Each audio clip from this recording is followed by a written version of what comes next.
Brandon, producer B. What's up, man? We are back again. Back again. It is another Saturday Live. What is up with the past weather lately? I mean, I know we always talk about it, but this is weird. Was it just like 100? It was. This is precise. This is. I feel like been the run of Paso weather, especially in May, the last few years. Okay. I would say. Oh, really? All right. Yeah, I'm kind of dating back to 2015 when we had a fair amount of shatter. Okay. There's been, and everyone started paying. I started paying attention to it at that point, like dips in weather. Just to paraphrase, shatter to point it out. Shatter is when you've got these grape clusters and not everything pollinates completely, so you just got like kind of straggler berries hanging on there, very incomplete looking. So coming to the wine business. I pay attention to weather here and there, but now that I'm here, it's really not only from the perspective of also, I'm calling our lovely members, and I need to ship wine out. I gotta know the weather. Yes. And not just the destination of where they're at, but how the package travels to them. We do a lot. We pay a lot of attention to the weather, no matter what facet you're working in here. Even when we're conducting, once upon a time when we were conducting regular tastings, you're always paying attention to what the weather's like outside. Right. When you host people outside, do we need to, what kind of cover do we need to provide for people? If so, well, in fact, that's kind of cool. We are, I think, headed in the direction of tastings again. Well, we are. So let's hop into it. We've given everyone a few minutes. We're a second behind today, so we'll get right into it. First bit of news. Yes, we are. We've picked a date that we are going to open up on. It will be by reservation for tastings. We've been open. You can still stop by. We've got a few guests coming by today to pick up some wines. We've been doing the curbside pickup thing the entire time, but we will be reopening for tastings again. June 5th is the date, Friday. Yep. Next week. Very limited seating. We've got a whole new experience. Stay tuned. Kind of keep up with Facebook, Instagram, YouTube, however you want to digest the media we put out there. For some more information regarding that, it'll, like I said before, alluded to last week, we've got a whole new experience we've been kind of developing for you guys. Cyril's been doing some crafty work here for part of the presentation here. He's crafty. He's a crafty guy. That was cool. I want one of those for the house. Yes, Jen was impressed by the work. I think. I know. Olivia mentioned the same thing. She's like, "Well, if you make it too nice, people are gonna want to buy it. Then you're gonna have to make more." Okay. You got nothing but time, man. Nothing but time, right? Running the vineyard, no problem. So what we want to do from now on is drive the tractor and make these things. Yeah. Do woodworking while implementing some stuff there in the vineyard. We're happy to be able to host you guys. That said, we will be sliding the Saturday lives to Tuesday. It'll be Tuesday lives now at 5:00. We'll post some stuff to do that. Yeah. I will do a brief. I think Brandon and I will get together to do a brief Tuesday live this week. You might be able to see who producer B is. The man behind the voice. Yes, we'll be doing that, and then it kind of frees us up a little bit. I hope to take these live Tuesdays to get out in the vineyard a little bit with you guys, get back in the barrel room with you guys, kind of get a little more mobile with our setup there. It'll be highly powered by what you folks want to see. So email in, reach out to us on social media.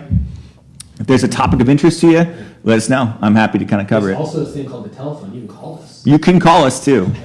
We still have a landline, believe it or not. You might not, but we do. So we have a landline. You can reach us at. Get a hold of us. We're always happy to chat. Just like everybody else, we've been. Our interaction with people's been stifled a little bit in the last few months, and so we're eager to talk with you guys as much as I'm sure you're eager to talk with us, hopefully.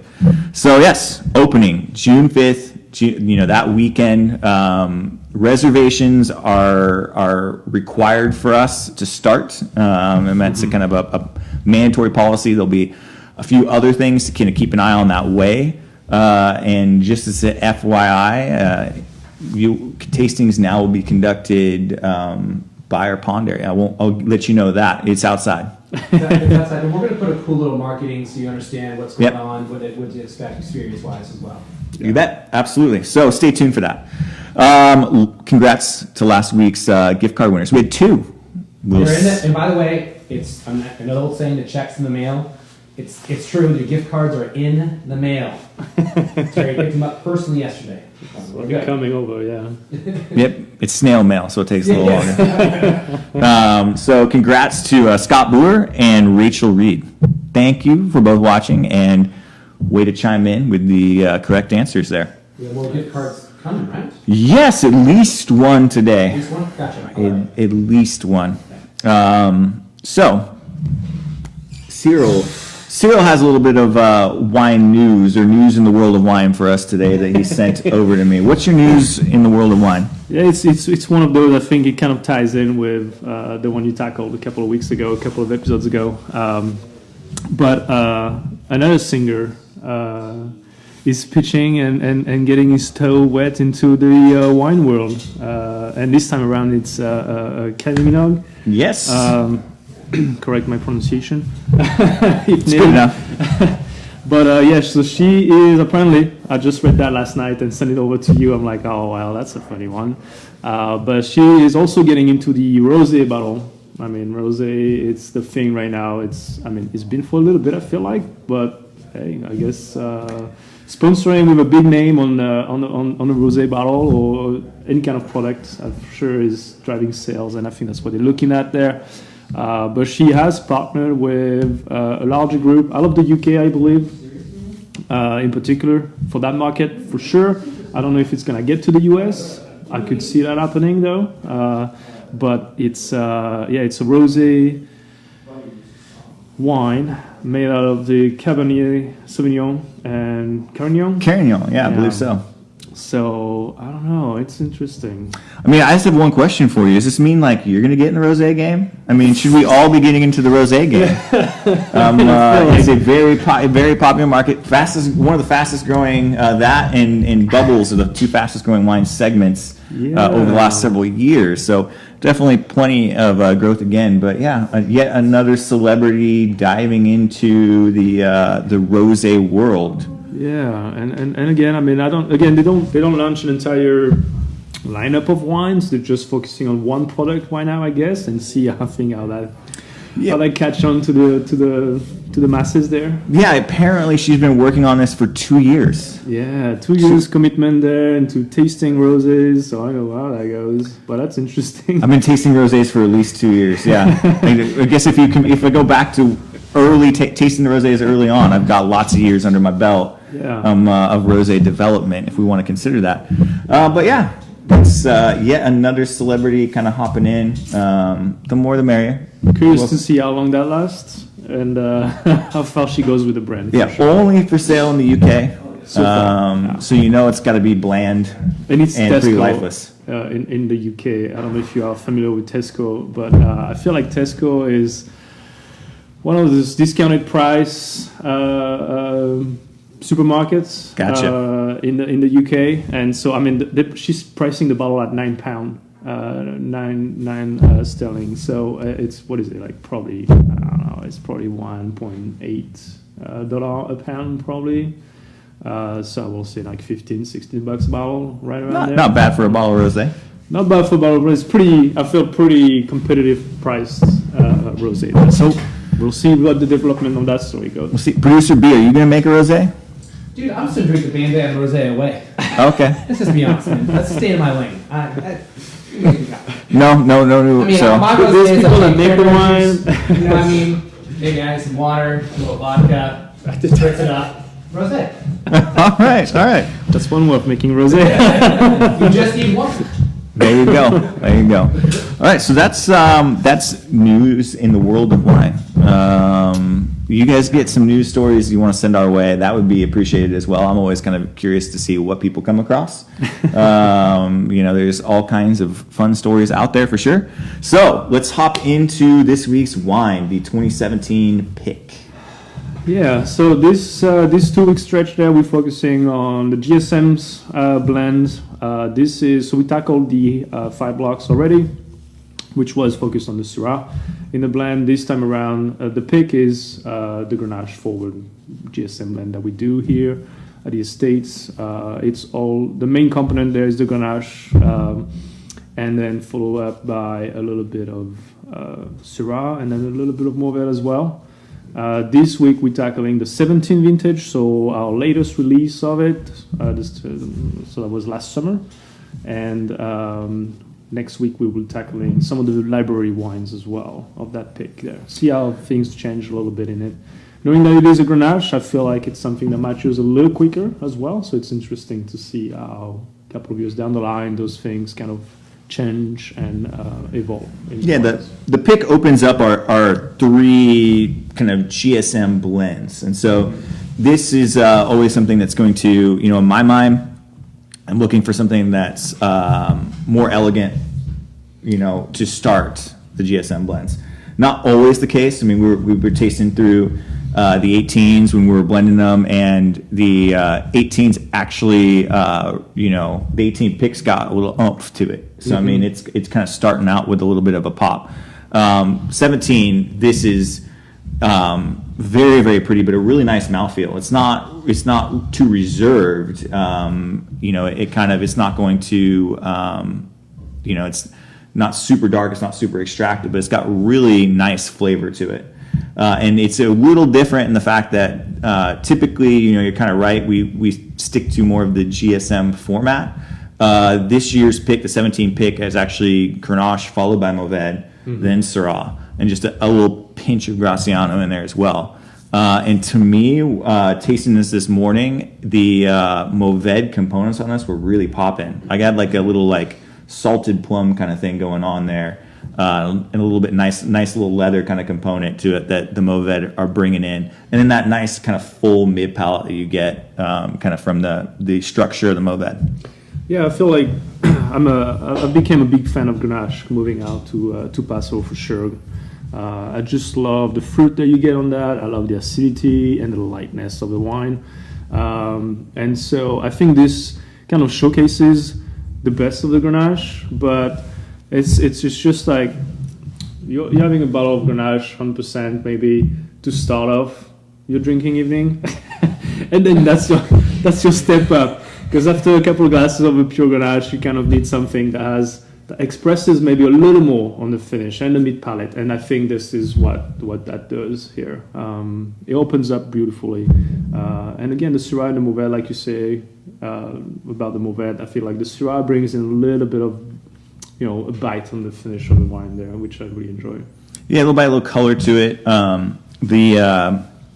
I love how Grenache and Mourvèdre play together and how Syrah and Mourvèdre play together. I've said that before. So kind of having a wine that really features the Grenache and the Mourvèdre on this. I mean, those two varieties together combine to make about 85% of the wine. So they're kind of the heart and soul of this. The Grenache definitely leads the way, but at 21%, the Mourvèdre is definitely not backed off on it. That's a fair amount of Mourvèdre to put in something. So you're really getting some of those qualities. I mean, like I said, I always associate some kind of plum for the fruit, and then a little bit of that saline quality that you can kind of get from the Mourvèdre, and a little bit of kind of funk, kind of like leather, like you want to, rub on leather, and you really get that leather smell kind of coming out, like fresh.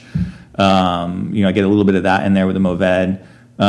It's just a really fun variety as well. I mean, I would say that the Grenache and Mourvèdre tend to be two of the really interesting varieties here in Paso for kind of what they bring to the table here versus other regions. And so to kind of have a wine that shows those two off and the interplay between them, they really pair well. I mean, the Mourvèdre adds a layer of fruit and adds a layer of complexity to the Grenache, but without stepping on the Grenache. It kind of highlights it a lot. Actually, the skins coming up for the 18 features 4% Mourvèdre, in it. So 96 Grenache, 4% Mourvèdre, and that Mourvèdre does a great job of highlighting that fruit and just the pretty components of the Grenache and giving a little structure to it as well. Yeah, I agree. I mean, and percentage-wise, the Grenache is always between 60 and 70%. I feel like this is kind of the ballpark of what the pick lands at in terms of the percentage of full Grenache there. I think back in the 2010s, I think we were 70 flat or even a little higher than that, but not by much. And so I like it a lot. It's just great acidity, beautiful fruit on it. If you can see the color, it just, like you say, you bring in the Syrah for color a little bit, but the Grenache that we had here on property always come in a little lighter, especially the past few years.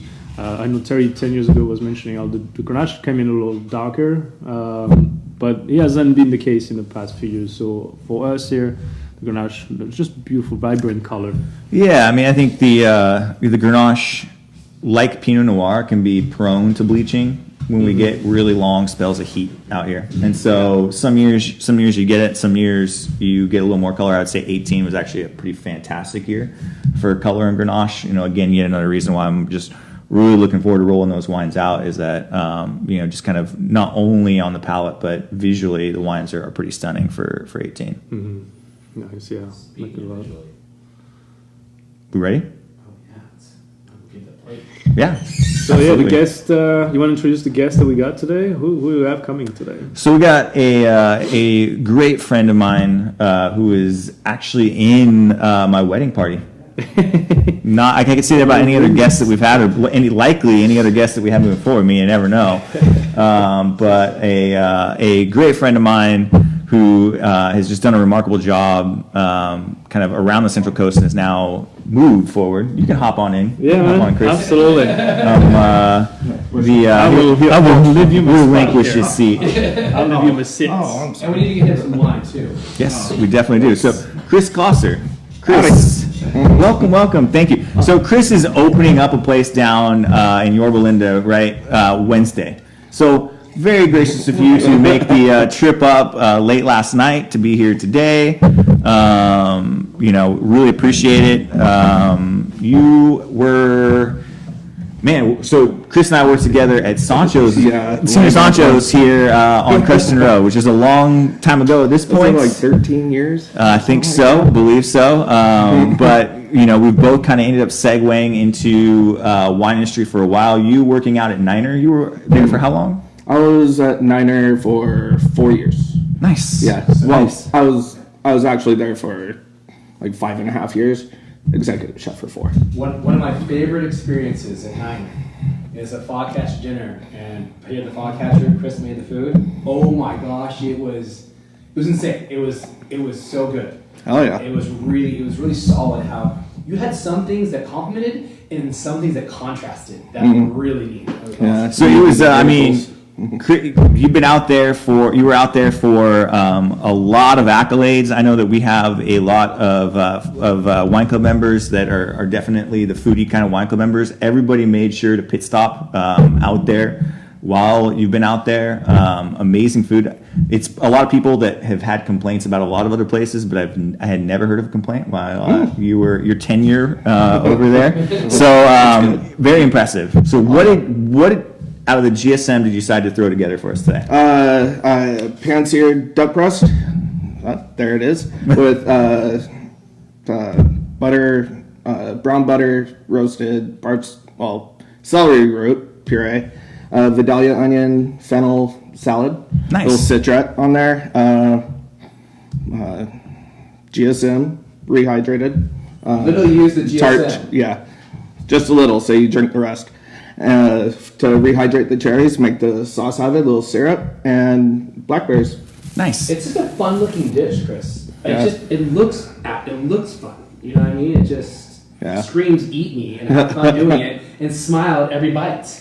Yeah, absolutely.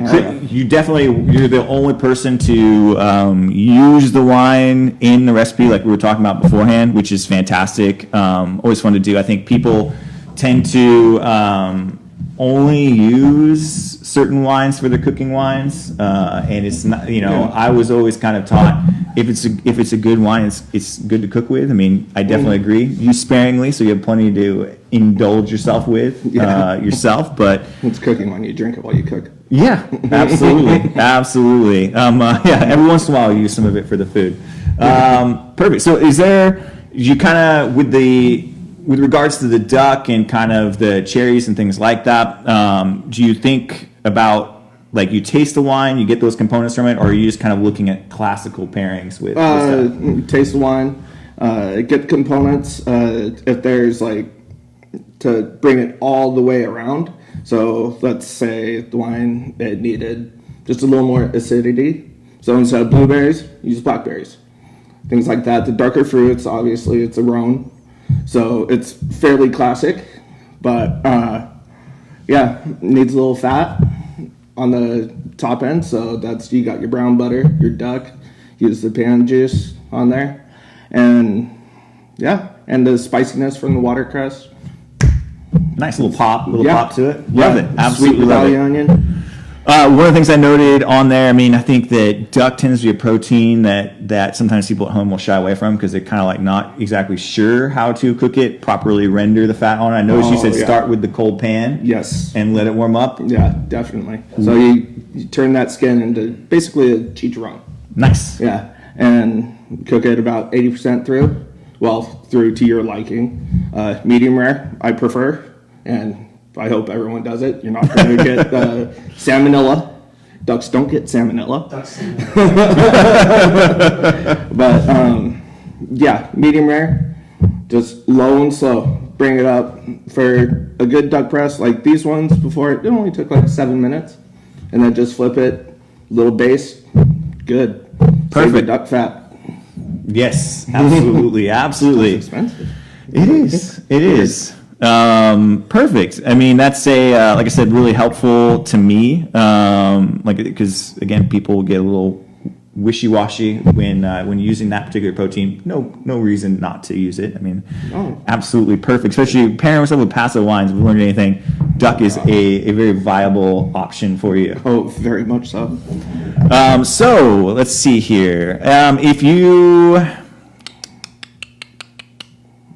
How'd you come up with this recipe though? With the pick when you're tasting, how did that even work? I mean, that's cool. You're tasting the pick, and you're just like, do you taste like? I want to understand the process. You're having the pick, you're thinking about it. What's your creative process in this? You kind of is it mind process first? Yeah. Tasting how does that work?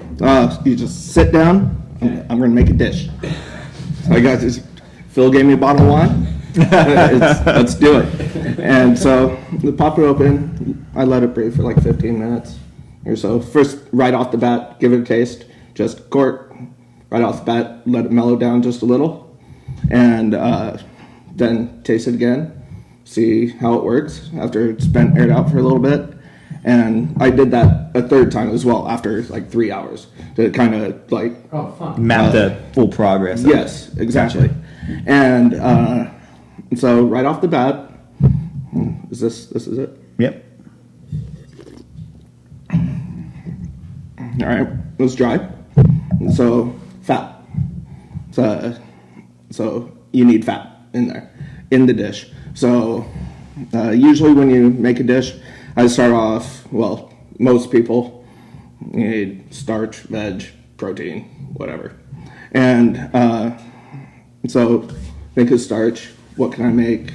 Nice, beautiful, and also something that no one ever does. Well, I won't say ever, but so with The this, road less traveled. yeah, exactly. And so a lot of people might put mashed potatoes. Screw that. That's so boring. And so think parsnips. No, not really. There's a second I was thinking carrots. So you almost had a purple thing on there. Then I was like, no, that's too sweet, not fatty enough. Can't really put a lot of fat in there. Celery root. And so I was like, all right. So I don't want to put any milk in there. So how am I going to do this? There's a lot of people, to make the celery root mash, they just boil it in milk, puree it, done. It's like, no, I'll blanch it in water, and then I'll sear it in brown butter So cool. to just, get that fat in there. And then obviously salt and pepper. And then puree it. That's what you have right there on the bottom. So going with that, I've got my base. The salad, I was thinking just straight fennel. Shout out to you, Sam. Sam Matthews, he's my buddy. He might be watching, I don't know. But he suggested the onions. Okay. Yeah, the sweet onions in there. He's really great at what he does. But, and I was like, okay. He's like, yeah, you bring a little more sweetness out, and it'll basically just work, right? And so that was basically his contribution to the dish. And because I was just thinking fennel with the citrat, with the Meyer lemon citrat, and he's like, put the onions in there. Let's give it a shot. It's not going to kill you. So we did it 3 times, and it's like, all right, and we put it in there, and just magic. Yeah, maybe honestly. a little pop. Yeah. Yeah, in there, and contrast. And then the tangerines, and there I have a tangerine tree in my backyard, so I just picked a few of those because we couldn't get Meyer lemons where we were, so we just used regular lemons and hit it with a little tangerine and soften it, and that worked out really well. So I did the Meyer lemon tangerine, and it's great. Parsley gives a little green freshness. There's that, obviously the duck, and then the cherries, tart cherries. Well, fresh cherries right now, I prefer dark, or the tart, is tartness. And make your sauce out of that, you GSM, and just slowly reduce it, Nice. rehydrate, and so that's all the red stuff. It looks like blood now. I love the idea of using a little bit of the tangerine to kind of soften the blow of a lemon if you don't have a Meyer lemon. It's like we've got my grandparents have some Meyer lemon trees out on the coast. I'm not so fortunate out at my house. Don't think that anything like that would survive. And so I'm kind of stuck with whatever lemons are available to me. But that's kind of a handy little trick if what you got. Oh, yeah. You got, or even just kind of a little tartar Meyer lemon versus what you're used to. I like the idea of blending that in there to soften the blow, a little sweetness to it. Hey, is the fennel raw? Yes. Oh, it is raw. Yeah. Cool. Gotcha. Yeah. Just shave paper thin, mandolin, and and blackberries. Just give it a little more tartness. So you'll get the sweetness with the cherries, tart with blackberries. I just learned what a mandolin is, and it's my new best friend. Oh yeah. They're amazing. You can really chop everything up real quick. But my wife, Don't cut yourself. Oh, yeah, exactly. Over there, he's karate chopping. And he's a very active guy. We were just both very concerned when we saw that motion that slow it down. TMDP, one of those things I put on it, those little that presses it down, it's Yeah. real fast. So I mean, maybe like a little, like Those a slip sometimes though. they slip. Yes, Oh. because the little spikes they come off. Oh, it's wonderful. Yeah, so just you might get your for knuckle. you, maybe like a chainmail glove. You're right. They have them. Like the a little like shark. The shark glove. Yeah, the shark diving. Yeah. Okay, we'll get you taken care of. Great. We need him over there to type in promo stuff. If he's not there, I mean, Cyril's going to do it, and then who knows what happens then. A pound of head for $1. Yourself at risk. You don't need anyone coming at you while you're up here. This is very, very tasty. As per usual, I'm very much so looking forward to indulging in some of this as soon as we're wrapped up. Hold on, though. I want to ask Chef, I have a question for you. Yes. Talked about there. We might be doing a steak rub challenge, a dry steak rub challenge. We might be doing one. What ingredient, what spices would you use for it? I know it probably depends on the meat. Yeah, So steak. Let's do Yeah. steak. Let's do like what's this big broad? Yeah, like tri-tip. Tri-tip? Okay, we'll do Tri-tip. Okay, Let's sure. do tri-tip. Do you want an American one? Do you want well, Argentinian? Do you want Moroccan? Shoot, Argentinian. Yeah, I like that. I like that. What's got Argentinian? All right. Dry rub, Argentinian. I use, well, it's dry. So, all right, for a dry rub, does it have to be like granulated garlic? Or can I use fresh garlic? Fresh garlic. Yeah. Okay. Yeah. So keep everything fresh. Okay. All right. So you got your garlic, fennel seed toasted, cumin, and coriander, and then I put orange juice in there, but it's dry. So, there's that. Onions. Okay. Blend all that stuff up, and obviously salt, pepper. And you want some chilies. Yeah, so I would, Argentinian. I want to figure one. I'm going to send it to you. We're going to do a cook-off. I'm going to take literally like a video, and I'll send it to you. Okay. I told the guys that I'm going to make mine extra hot, and they're not going to know it. A couple I feel like Carolina Reapers in there. I don't know. I feel like we can handle that. I worry about you more so. with the heat. Hell no. I think it'll be a giveaway if I see you shying away from one of the steaks. Yeah. Hey, chef, a question for you. Tell us about this new restaurant that you're involved in. What's it called? Where is it located? It is located in the great city of Yorba Okay. That is right next to Anaheim, so we're about 15 minutes away from Disneyland. So that's fantastic. And so it's fitness-based, and so everything that we have on the menu is somewhat towards, being fit. Right. Yeah, the owner, he's an ex-bodybuilder, and he's very much about it. He had a little trouble, and so I came in, helped him out, change the menu. Nice. And so we're using things like farro and a lot of ancient grains. Oh, awesome. Yeah, lots of fitness grill. Fitness grill. Yeah, Okay. kitchen, and then they have a wine bar right next door. It's called Versailles. You know what? The definition of And fitness is eating really healthy food and having a nice side of wine next to it. right next door. You gotta keep everything moderate. Yeah, even moderation. And but yeah, we just opened up yesterday, and for dine-in. So we did our practice run yesterday, and then we're just doing takeout for the rest of the weekend. But we're hitting it full bore on Wednesday, That's so exciting. and people are hungry to be eating out, and we have a very small team. We have a lot of it's an old pizza shop, and so we're doing cauliflower pizzas, things like that. Yeah. We have some classic ones as well. Where I shine, because pizza's a pizza, and I don't know, the locals around there, they're not really that adventurous, but we're trying to get them out there. So, Start slow. yes. I'm more pedal to the metal, but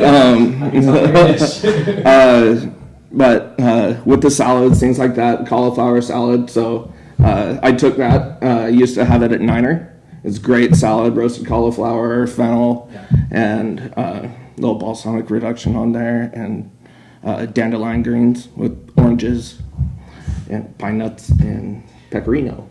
Nice. So that's. I know. So there's that. So that's a good old Chris classic. I've been making that since my days at Second Press. Okay. And so, so I took that, but I've come up with a few more salads on there. So a Thai salad, and just nice, good greens, and lots of new entrees, fresh pastas, things like that, like spinach pasta. And it's going. It's tough. It's tough. Reopening a restaurant while it's staying open. It's a challenge. It's probably one of the harder things I'd have to do. But now we're open. Yeah. We're rolling, and it's good. Would Gordon Ramsay be happy? Probably not. You were in the running for a while to be on Hell's Kitchen. Yeah, that was back at Sancho. Yeah. Yeah. I had 3 interviews for it, but unfortunately they never showed up. So, Fortunately or unfortunately, yeah, either way. Yeah. I was going for the knives anyways, because you get free knives. That would have been Free nice. set. Wait, so you guys were to Sanchez? Is that Yeah. Sanchez? Yeah. What was the craziest experience you had together there? Anything come to mind? I don't know that there is a super crazy. I mean, there's the craziest thing I saw. There's crazy things I saw happen there, but probably like the most appropriate for me to share would be the gas went out on the stove in the back, and one of the other chefs, while Chris wasn't there, without even thinking about how long that had been out or if there was gas going on under the stove, tried to crawl underneath the stove and light the pilot light, and the stove literally lifted off of the ground and he flew backwards. Fortunately, he did not burn himself badly. There was nothing major, just more of a wounded pride situation for the young gentleman. But that was pretty wild because a small explosion went off in the back, and it's not a very big place, so immediately you kind of go running back there for that. But a little wild. Same thing happened to me, actually. I was working at Nasi way back when, but it was all the gas was building up in this little compartment behind the grill, and then it touched the grill, and the whole freaking thing just, oh my goodness. Craziest thing for me at Sancho's was I like the Christmas parties. Yeah, that was always fun with the white elephant. Yeah. And always socks. Yeah, fuzzy socks. And what was her name? The old owner. Marianne. Yeah, Marianne. She got her, and she liked them. Yeah, apparently. Perfect. Every time I talked to her, she'd tell me how great they are. I was like, oh, it was more of a joke. Like, okay. You can't go wrong with fuzzy socks. No, I think you it's the lesson to the story. Yeah. Perfect. Well, again, thank you so much for spending the time coming up and sharing the meal with us. I know you're super busy. To our wine club members, we got a bunch of wine club members down in Orange County and LA. Fitness Grill, keep an eye out. Make your way there. I mean, several of you are Ducks fans. I forgive you for that. If you're going to the Honda Center, you're going to grab a meal in and out on your way by there. Check out Fitness Grill. Yeah. I highly recommend everything Chris has done. If you've been to, Niner in recent history, you enjoy what he's done as well. So we'll support the local guy down in LA as he kicks things off down there. Party on. Yeah. Oh yeah. Cheers, man. Thanks for stopping in. I want more. we can get you some more here. Won't leave it. Empty glasses break my heart. Oh. Sweet. Cyril, welcome back. Yeah, man, that looks good. I love duck breast, and that looks very appetizing. Yeah, so you can have it for your lunch. I know. I texted my wife this morning. I left my breakfast in the toaster oven this morning, and so I'm quite famished right now. And I was a little hangry earlier. Yes, I don't like to claim hangry too often, but this morning might have been a hangry morning for me. For those of you who don't know, it means angry because I'm hungry. My blood sugars are low. I guess that's what it was that. Someone else said hungover and angry, and no, not applicable. No. Not applicable. At least not today. So, any takeaways for you with that? No, I'll the sauce in particular, I think, really interesting the way he mixed it up a little bit there. I feel like that gets paired with the red berry type of sauces. I mean, the orange one is the classic one, I guess. I'm not a big fan of the straight orange sauces that you get on that. So very, very, I want to taste it. That's what it is. But I think you paired super well. The chef did a great pairing with the wine on that one. I think blackberries is there for sure, and you mentioned cherries as well. He used the wine. Super good. That's the coolest thing. Yeah, no, definitely, it makes sense, and I mean that's the whole thing we're talking about. The pairing is all about pairing the wines with the products that you got in regions there. So it's always cool to see the product in the dish at the end, for sure. Not too much of it, just enough. Don't want to waste it. All right, so as promised, I have a gift card question, Brandon. Gift card question. Are you ready? Are you scouting? Are you watching the Eyes comments are like a hawk? One on Instagram, one on Facebook. I can see them. There's two different directions. It's really creepy right now. Be fortunate that you cannot see that. But it's a talent. It's a talent. That's why we've got them where we've got them. So today's question, what is our first opening day for regular tastings here at the winery? Regular tastings or just tastings? Tastings. Just Okay. resumed tastings at the winery. We have a specific day that I mentioned. I'll make sure you guys caught that early on. And while they're putting their decisions, by the way, the pick that we have today, we also went over, we have the 2010 and 2013 and the 17 in a cool package. We only have 7 remaining. So if you want to get your hands on it, now's the time. I'm going to put it on the little link thing right now, so you can go in there. On the Instagram, I can't do links, so just go to our website or go to our bio link, and you can go from there. 7 of them remaining. It's an incredible package. It's a pretty killer deal. Yeah, they're at release price for all of them, and then the 2010 pick. I mean, that's $70 for 2010. yeah, it's and it's, as I mentioned before, currently pouring one of my favorites right now. It tastes fantastic. So a wonderful thing to take advantage of. Yeah, And that's it's it. ready to drink, yeah, absolutely. So you don't have to wait too long. No, it's good to go. You get it in, and you can pop that. Yep. I mean, if you're really eager, just the moment you get it out of the package, right there and go. If you need a glass of wine to impact the rest of the package. Yeah, I mean, you got to have a little wine to do your work, even if that's unpacking more wine, right? So we have a winner. Well, it's close. I'm gonna have to look at the time slots for. We got one on Facebook and one on Instagram. So I mean, like they literally, it came up at the same time. So I'm gonna look at. It's like a photo fit. I kind of like it. It's like a photo Finish. So I'm gonna look at the time slots. Okay. Well, we will get in touch with those people. Maybe if it's close enough, we'll award both folks a gift card there. All right. Thanks again, everybody, for tuning in. Thanks for your continued support. I mean, we continue to have orders come in, people calling the winery, especially now that things are starting to open in Paso. We really appreciate everyone reaching out and kind of figuring out what the deal is here. Like I said, and like you can find in the comments by our potential winners down there, June 5th, we will be kind of back in business a little bit. This coming Tuesday, I will do a brief Tuesday live to kind of transition. Yeah, we'll take it outside. I mean, granted, if it's not raining, I mean, I can't believe I'm saying that, but a little bit of rain this morning, it wouldn't have been a good morning to be out there and do it.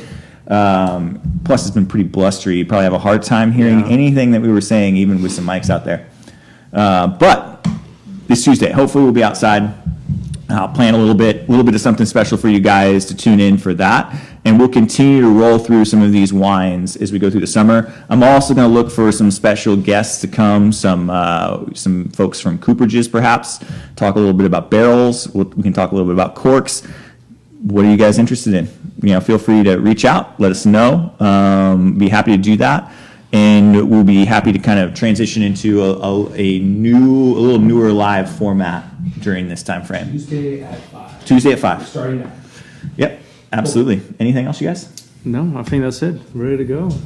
Awesome. Well, stay tuned. Stay tuned for our new tasting experiences and kind of the new live stuff. And until then, we will see you. Drink Take GSM. care. Drink GSM. That's TH. a good lesson. GSMs. Good GSMs. We'll just say good GSMs. We fit in that category, I hope. So yeah, enjoy. Get out there. Have some fun. Enjoy some wine. Take care. Thank you.